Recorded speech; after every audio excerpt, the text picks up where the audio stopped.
할렐루야. 주님께서 말씀으로 오늘도 은혜 주시기를 바랍니다.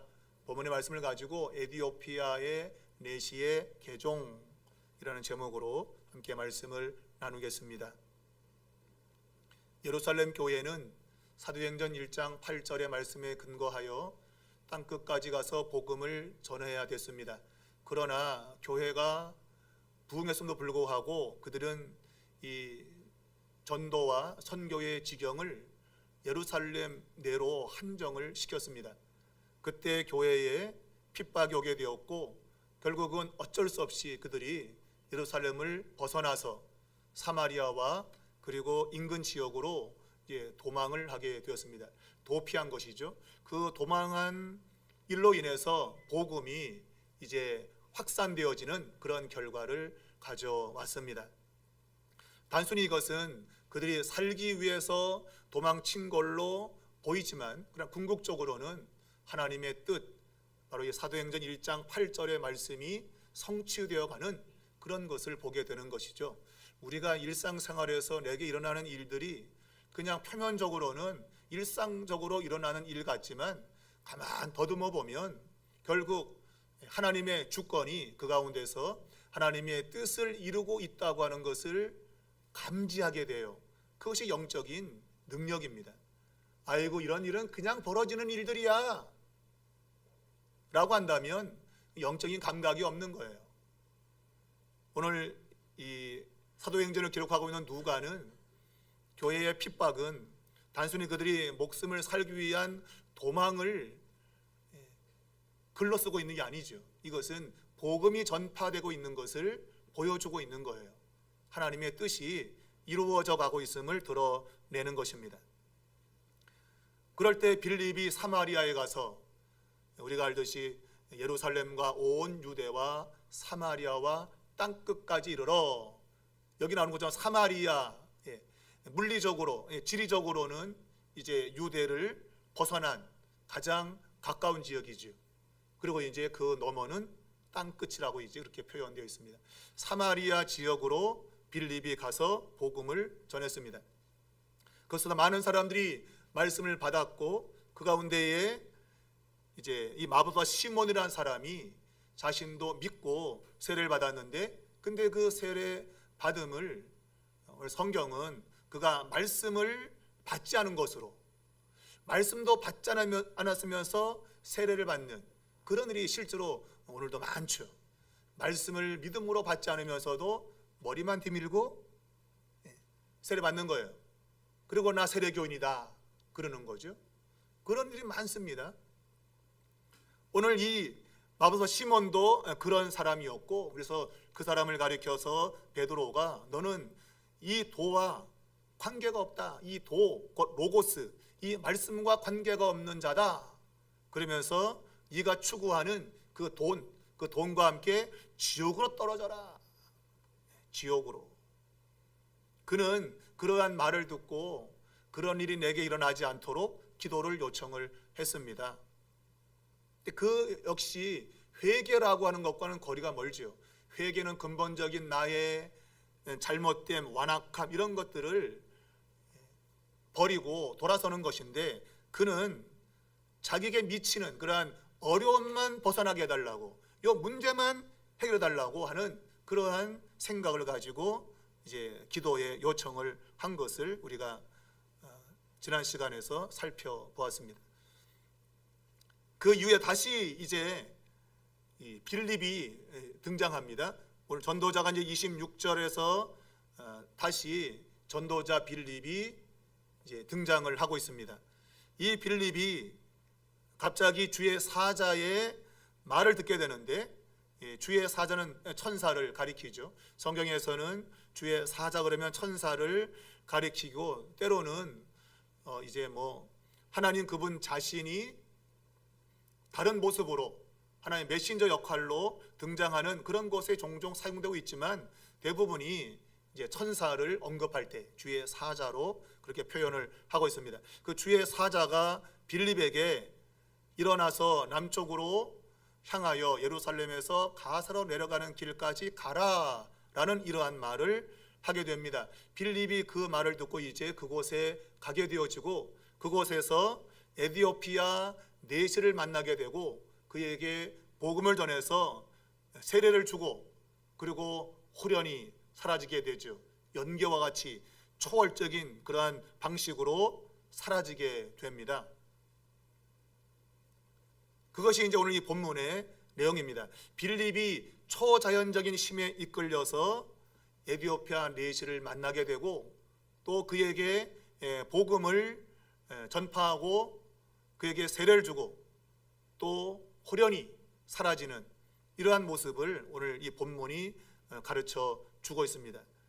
우리가 이러한 역사는 빌립에게 어떤 능력이 있어서가 아니고 하나님의 계획이 그를 통해서 이루어져 가고 있음을 우리는 성경에서 볼 수 있어야 되는 것이죠. 이 빌립에게 초점을 두는 게 아닙니다. 결국 이것은 하나님이, 왜냐하면 초월적인 능력이라고 하는 것은 하나님께 속해 있는 것이거든요. 그러면 이 초월적으로 이 에디오피아 내시를 만나 복음을 전하고 그가 믿게 되어서 세례를 받고 그리고 초월적인 힘에 이끌려서 사라지는 이러한 모든 일련의 과정은 하나님의 계획이 이루어져 가고 있음을 우리에게 보여주는 것입니다. 하나님의 뜻이 이루어져 간다. 결국 이것은 사도행전 1장 8절을 근거를 두고 있는 겁니다. 이 사도행전 전체는 사도행전 1장 8절을 기점으로 이야기가 전개되고 있는 것이죠. 그러니까 성령이 임하면 결국은 복음이 땅끝까지 전파된다고 하는 이것이 하나님의 뜻인 것이죠. 곧 복음 전파, 이것은 성령의 강림으로 이제 시작이 됐다고 볼 수 있습니다. 그래서 오늘 이 본문에도 보면 주의 사자가 빌립에게 말했다. 이 천사를 통해서 명령한 이것을 그러니까 29절에 보면 성령이 빌립에게 이르시되, 여기는 성령이라고 말하고 있습니다. 이게 본질이죠. 여기서 주의 사자라고 하는 것은 천사를 의미할 수 있는데 궁극적으로는 성령이 이제 그 가운데 역사하고 있다고 하는 것을 드러내는 것입니다. 외형적으로 천사의 지시를 받아서 움직인 것처럼 보였지만 결국은 성령의 역사다라고 하는 것을 누가가 이제 설명을 하고 있는 것이죠. 자, 누가는 이 이야기를 듣는 사람들이 복음의 능력이 얼마나 대단한가, 그리고 하나님이 이러한 전도와 선교에 대해서 어떤 방식으로 이끄시는가 하는 것을 드러내고자 하고 있습니다. 말했지만 사도행전 1장 8절은 이 예루살렘과 온 유대와 사마리아와 땅끝까지 복음이 전파되는 그러한 복음의 확장의 패턴을 우리에게 보여주고 있습니다. 그러한 일들이 어떻게 사도행전에서 진행되는가 하는 것을 누가가 아주 논리적으로 잘 설명을 하고 있죠. 그러니까 하나님의 뜻이 이제 전개되어 나가는 그것을 아주 논리적으로 잘 기록을 해 놓고 있는 겁니다. 자, 예루살렘을 벗어나면 유대가 되고, 유대를 벗어나면 사마리아가 되고, 사마리아를 벗어나면 땅끝이 되게 되는데, 우리가 이 사마리아까지 왔잖아, 그죠? 그럼 이제 땅끝을 가야 되는데, 그럼 도대체 땅끝이 어디냐? 땅끝이 어디냐 하는 것이죠. 땅끝. 빌립은 사마리아까지 올라갔다가 그리고 다시 예루살렘으로 다시 왔다고 25절에서 말하고 있어요. 여기서는 두 사도가 예루살렘으로 돌아가면서 사마리아인의 여러 마을에 복음을 전했다라고 말했지만 실제로 그 대열에 빌립도 포함되어 있다고 볼 수 있습니다. 그렇지 않다 하더라도 의미는 같으죠. 사마리아까지 갔다가 다시 예루살렘을 지나서 그리고 가사로 내려가는 그런 여정을 지금 주의 사자가 명령을 했습니다. 그러니까 사마리아 저까지 갔다가 다시 남쪽으로 내려오는 이러한 여정을 소개하고 있는데, 이건 역시도 이제 땅끝으로 가야 되는 여정의 일부분을 설명을 하고 있는 것입니다. 그럼 과연 땅끝은 어딘가? 의미적으로는 오늘 본문에 나오는 에디오피아, 이 에디오피아라고 하는 이 지역이 성경에서 땅끝으로, 물론 바울의 개념 속에는 스페인, 서바나 그쪽이 이제 땅끝의 개념이지만 구약적 개념으로는 이 에디오피아가 땅끝에 해당되고 있습니다. 당시 구약의 사람들은 이 에디오피아, 다른 말로 구수, 그 지역이 땅끝으로 이제 해석을 하고 있었어요. 근데 주의 사자가 이제 예루살렘에 가서 가사로 내려가는 길까지 가라, 이런 말을 하게 되었고, 그 말에 순종해서 갔더니 거기에서 에디오피아 사람을 만나게 된 것이죠. 일종의 것은 땅끝에 해당되어지는 이 땅끝은 다른 말로 말하면 이방인입니다. 이방인. 그러니까 예루살렘은 유대인을 말할 수 있는 것이고, 이걸 벗어나서 유대, 사마리아는 약간 혼재되어 있는, 그럼에도 불구하고 사마리아 땅은 이방 땅을 그대로 가지고 있는 것이죠. 그러나 본질적인 이방은 바로 땅끝이 되는 것이죠. 땅끝에 해당되어지는 이 에디오피아, 여기에 있는 사람을 이제 빌립이 만나게 되는 것입니다. 자, 우리가 이 8장을 지나고 그리고 9장을 지나서 10장을 가보면 고넬료라는 사람을 만나게 됩니다. 이 사람은 가이사랴에 있는 이탈리아의 백부장입니다. 로마 군대 장관, 백부장인데 이 사람이 이방인이죠. 근데 이 사람은 하나님을 경외하는 그러한 사람이었다고 말하고 있어요. 그러니까 이 사람은 이방인이면서 이제 유대교를 어찌 보면 믿고 있는 사람인데, 그가 이제 기독교로 개종을 하게 되는 것이죠. 그러니까 이방인이 복음을 통해서 이제 기독교로 들어오는, 어찌 보면 첫 번째 인물로 이 누가가 소개를 하고자 하고 있어요. 그런데 그 중간에 이 에디오피아 사람이 먼저 등장을 하고 있습니다. 이 에디오피아 사람은 말 그대로 문자 그대로 제가 구약적 개념으로는 땅끝에 해당되는 사람이에요. 땅끝.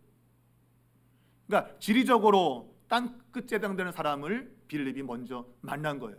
근데 이 빌립이 사람 만났지만 그러나 관계를 가지지 못했죠. 단지 복음을 전하고 그 사람에게 세례를 주고 호련히 사라져 버렸죠. 그리고 에디오피아 사람도 자기 길로 가버렸어요. 그리고 이제 전혀 소식이 무감각이죠. 감감무소식. 전혀 이제 그 이후에 등장하지 않고 있어요. 그러니까 이방인에 대한 복음의 전파가 분명히 보였는데, 그런데 관계를 맺지 못했어요. 그러니까 이것은 복음이 분명 이방까지 간다고 하는 것을 암시적으로, 조짐적으로 보여주고 있는 거예요. 그러니까 궁극적으로는 이 고넬료가 이방인인데, 오늘 그 사람이 복음을 받아들이고 기독교로 개종하는 그러한 일에 앞서서 땅끝이라고 하는 그러한 명시, 지리적인 해당되는 거기에 사람인 이 에디오피아 사람 네시를 만나서 이방인의 복음이 전파되는 것은 확실하다라는 것을 암시적으로 이제 누가가 보여주는 거예요. 그러니까 이 내용은 고넬료의 그 이야기에 사실은 종속되어 있는 겁니다. 누가의 관점으로는 고넬료 이 사람이 이방인의 선두주자로 이제 복음을 받게 되는 것을 누가는 생각하고 있는 거죠. 하나님은 고넬료 그 집에 철저하게 이방인인 그에게 이제 복음을 통해서 기독교로 개종하게 되는 이러한 것을 염두에 두고 쓰고 있는 거예요. 그런데 말했지만 에디오피아 이 사람은 땅끝이라고 하는 그 개념을 가지고 있는, 그러나 지금은 그와 관계를 맺지 않는, 복음만 받아들였지만 호련히 사라져버린, 그러나 궁극적으로 그 사라진 그 사람, 궁극적으로 고넬료를 시점으로 해서 다 돌아올 것이다, 복음이 전파될 것이라고 하는 것을 이제 말하자면 포석, 우리가 바둑을 둘 때 보면 포석이 있어요. 포석, 돌을 중간에 이렇게 둬요. 중간. 우리 하수들은 돌을 왜 저기 두지? 돌을 막 둬가지고 그냥 나란히 둬서 그냥 집을 만들면 좋을 것 같은데, 고수는 그렇게 안 두죠. 여기 하나 뒀다가 여기 하나 뒀다가, 나중에 막 오다 보면 결국 여기에 와요. 이 돌이 다 쓰임 받게 되는 걸 보게 돼요. 그런 의미에서 이 에티오피아 이 내시가 빌립을 만나는 사건은 이방인이 결국은 복음을 받게 될 것이라는, 땅 끝까지 복음이 전파될 것이라고 하는 것을 확증적으로 보여주는 그러한 위치를 갖고 있는 거예요. 굉장히 중요한 거예요. 궁극적으로는 이 고넬료의 시발점을 통해서 결국은 땅 끝이라고 하는, 지리적으로 땅 끝이라고 하는 에티오피아까지 복음이 전파될 것이다 라고 하는 것을 누가가 드러내고자 하는 겁니다. 그러니까 궁극적으로는 사도행전 1장 8절이 성취될 것이다 하는 것을 이제 이 사도행전을 통해서 보여주고 있는 거죠. 하나님이 계획한 것은 그대로 이루어집니다. 그대로 이루어집니다. 우리가 에티오피아 내시를 만나서 야 여기서 이방이 복음을 듣는가? 라고 하지만 그는 사라져버리죠. 그리고 이제 이방인이면서 당시에 로마의 핵심적인 그런 권력 가지고 있는 고넬료, 이제 그 사람 통해서 이제 베드로가 복음을 전하고 거기에 성령이 임하고, 그리고 이제 지속적으로 이제 예루살렘 교회와 관계를 가지면서 복음이 이방으로 퍼져나가는 이러한 역사를 성경이 이야기를 하고 있는 거예요. 자, 이 빌립의 복음 전파, 이것은 그 자신의 어떤 방식이 아니고 그것은 하나님이 주도하는 것이었죠. 본문에 주의 사자가 말씀했고 또한 성령이 빌립에게 말씀한 그것이 결국은 빌립의 전도가 되고 있는 겁니다. 자, 오늘 성경은 예루살렘에서 가사로 내려가는 길로 가라고 주의 사자가 빌립에게 명령했습니다. 여기서 보면 남쪽으로 향하여 예루살렘에서 가사로 내려가는 길까지 가라라는 요 문장 속에 등장하는 남쪽이라고 하는 이 단어는 그냥 지리적으로 예루살렘 남쪽을 의미할 수도 있지만, 그러나 이것은 특이한 방식으로 하나님이 새로운 방식으로 복음이 전파될 것을 보여주는 그러한 용어라고 볼 수 있습니다. 무슨 말인가 하면 지리적으로 남쪽이라고 하는 그런 의미가 맞아요. 이 가사라는 지역, 그 지역은 분명 예루살렘의 남쪽에 있습니다. 그러니까 그것이 남쪽이라고 하는 건 당연히 맞는 것이죠. 그런데 그 남쪽으로 가는 그 길이 광야라고 하는 요 문맥과 연결이 되면서 단순히 남쪽은 그런 의미를 갖기보다도 이것은 복음이 전파되지 않을 것 같은데 전파가 되는 그런 의미를 강하게 주고 있는 거예요. 무슨 말인가 하면 이 남쪽이라는 이 용어가 다른 의미로는 한낮, 정오라는 의미를 갖고 있어요.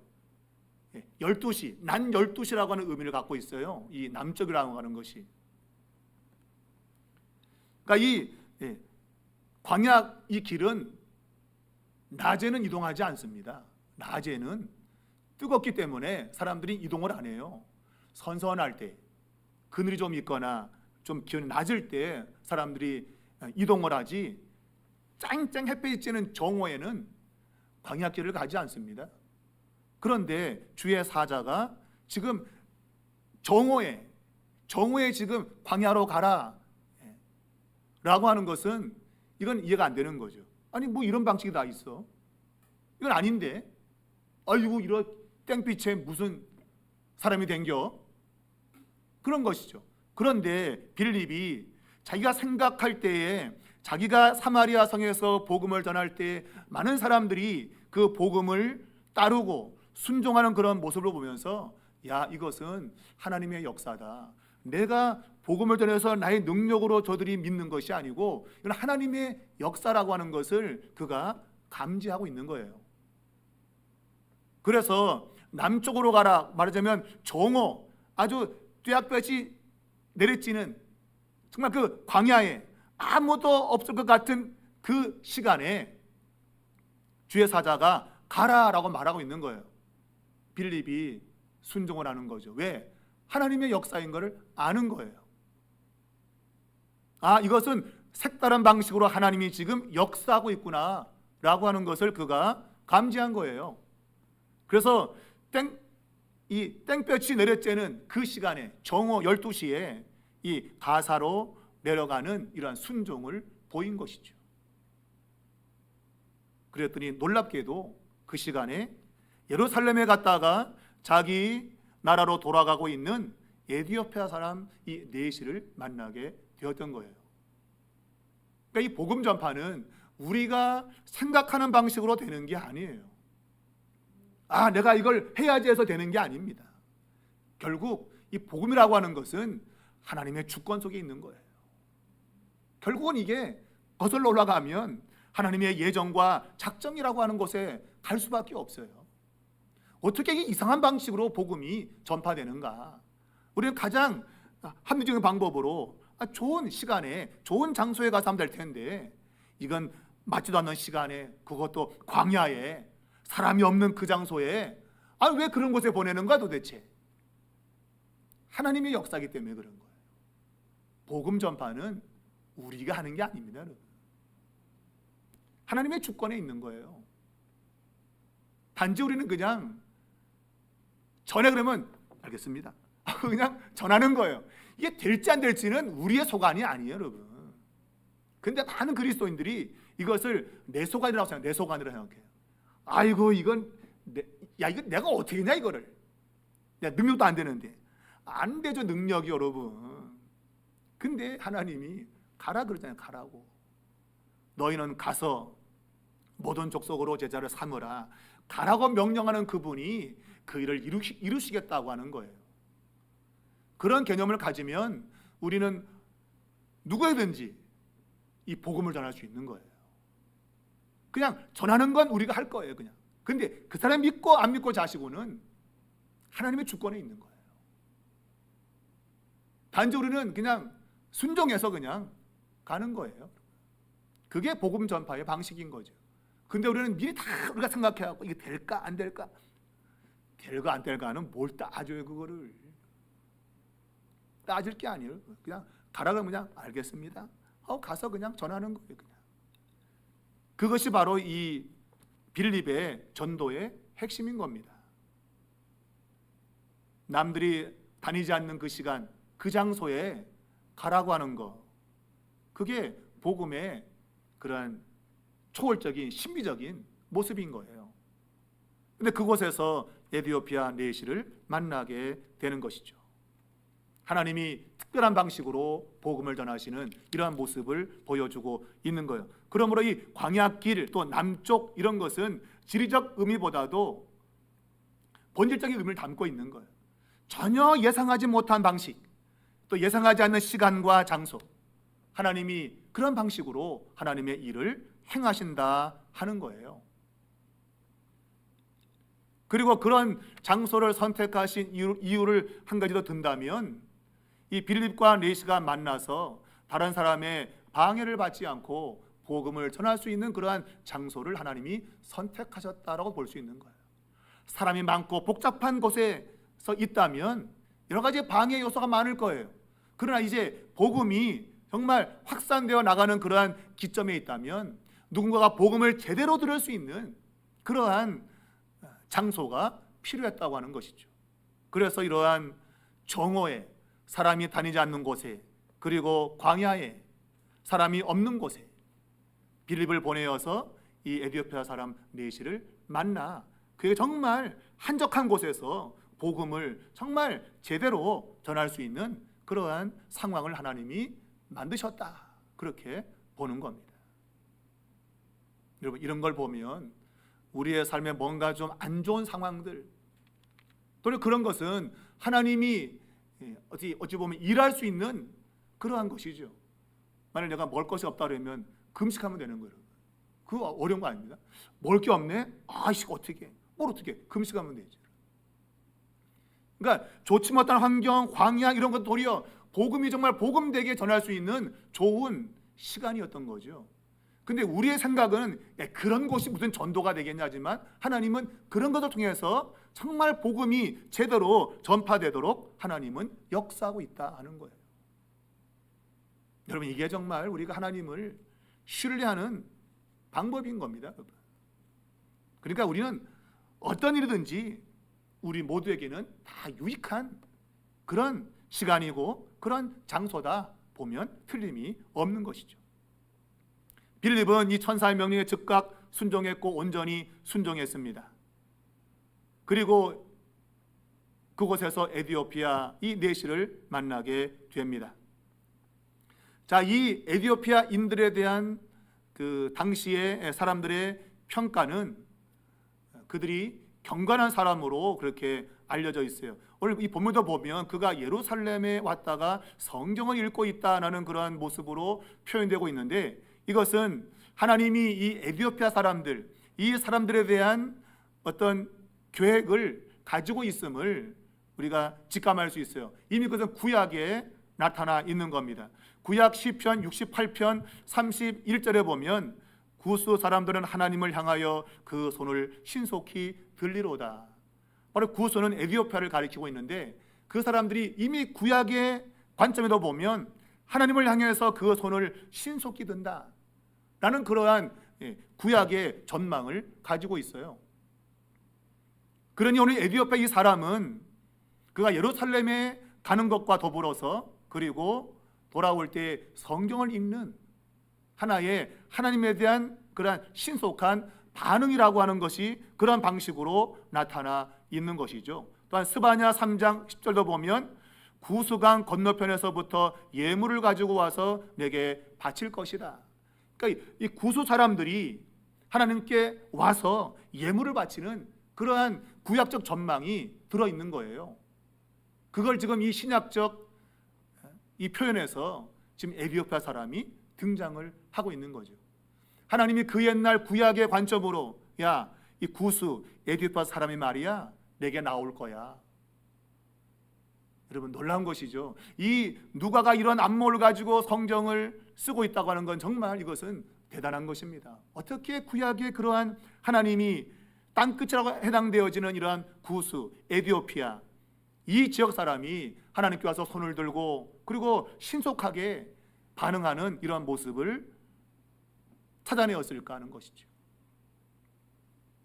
여러분, 이러한 표현들은 누가의 의도가 있는 것이죠. 여기서 에디오피아 이 사람 이 네시가 등장하고 있는 이유가 뭐겠습니까? 그것은 유대인이면서도 이 복음을 거절하는 그 유대인의 강팍한 마음과 이방인이지만 하나님께 신속히 손을 드는, 이 손을 든다는 얘기는 하나님을 높인다는 의미도 있지만 때로는 항복의 표시도 있는 거예요. 항복! 나 손 들었어. 하나님께 내가 완전히 항복합니다. 그런 의미도 가지고 있는 것이죠. 그러니까 완악한 유대인과 대비적으로 이 에디오피아 사람이 등장하고 있는 겁니다.